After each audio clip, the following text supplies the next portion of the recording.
দিলীপ ঘোষ জায়গা সহজে ছাড়ে না। মাফিয়া রাজ দিলীপ ঘোষ এখানে শেষ করেছে। তোমাদের মতো ছিচকে চোরদের নিপটাতে 2 মিনিট সময় লাগবে। রাজনীতি করতে এসে নীতির রাজনীতি করো।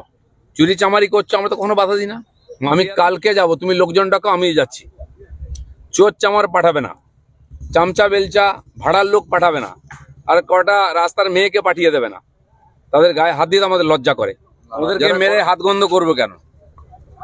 ওরকম লোকদের মারি না। আমরা যারা ছেঁচড়া রাস্তায় চিৎকার করে।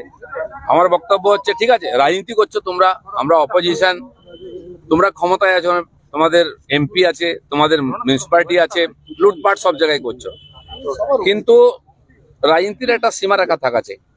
ওরা যদি মনে করে আমার বাড়ির সামনে ধর্ণা দেবে, জানিয়ে আসা হচ্ছিল, আমি তাহলে ভালো ট্রিটমেন্ট করতাম।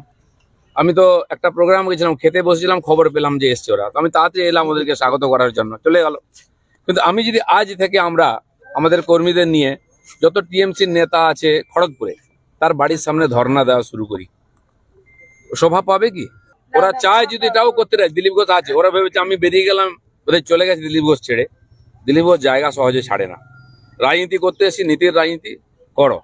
চুরি চামারি করছো, আমরা তো কোনো বাধা দিই না। মাফিয়া রাজ দিলীপ ঘোষ এখানে শেষ করেছে। তোমাদের মতো ছিচকে চোরদের নিপটাতে 2 মিনিট সময় লাগবে, আর আমি সেটা গণতান্ত্রিক ভাবেই করব। দ্বিতীয় কথা হচ্ছে যে কালকে নাকি চেয়ারম্যান বলেছে যদি ওদের লোকজন আসতো দিলীপ ঘোষ কি করতো। আমি কালকে যাব, তুমি লোকজন ডাকো, আমি যাচ্ছি। চোর চামার পাঠাবে না, চামচা বেলচা ভাড়ার লোক পাঠাবে না, আর কটা রাস্তার মেয়েকে পাঠিয়ে দেবে না। তাদের গায়ে হাত দিতে আমাদের লজ্জা করে। যারা খড়গপুর ঘুরে ঘুরে গালাগালিতে আর মার খায়, লোকে রাস্তায় বেঁধে রাখে এদের কাছে, এদের নিয়ে রাজনীতি করো কেন? এখানে আসছে মহিলা কর্মীদের গায়ে হাত দিচ্ছে, এটা তো আইনের ব্যাপার, আইনি ব্যবস্থা আমরা নেব। কালকেও আমি আইনি ব্যবস্থা নিতে পারতাম, আমি হয়তো ভুল করেছে, ওখানে আমার সঙ্গে দুর্ব্যবহার করেছে। সরকারি যে বোর্ড ছিল, মিউনিসিপালিটি লাগিয়েছিল, আমি লাগাইনি, টাকা আমি দিয়েছিলাম, আমার নাম এমপির নাম ছিল, সেই কর্মীরা ছিঁড়ে ফেলে দিয়েছে, তার ভিডিও আমাদের কাছে আছে, তার বিরুদ্ধে আমি কেস করতে পারি। কিন্তু সরকারি সময় পয়সা নষ্ট করার দরকার নেই এদের বিরুদ্ধে কেস করার। রাজনীতি যদি গায়ের জোরে হবে, আমি গায়ের জোরে লড়তে রাজি আছি, কারণ আমি এখানকার মাফিয়াদের বিরুদ্ধে লড়েছি। এরা তো মাফিয়াদের চামচা, ওদের টাকায় বেঁচে আছে। এখানকার পুকুর, রেলের জায়গা, সরকারি জায়গা লুট করে বেঁচে আছে চোর এরা। এদের হিম্মত নেই সামনে আসার। আমি শুনেই আমি পুলিশ অফিসারে, এএসপি অফিসে ফোন করলাম যে আমি 10 মিনিট টাইমিং দিচ্ছি, ওদেরকে বলুন চলে যেতে, নাহলে কিন্তু হসপিটাল হয়ে যেতে হবে। দিলীপ ঘোষ খালি মুখে বলবে না। আমি জানি না কেন ওরা চলে গেত, ওরা পুলিশ বলেছে কিনা। আর এখানকার পুলিশকে আমি চিনি।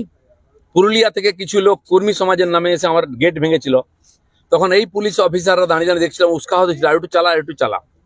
আমি শুনলাম যে পুলিশের গাড়ি এসছে, পুলিশের গাড়ি কি এখানে চা খেতে এসেছিল?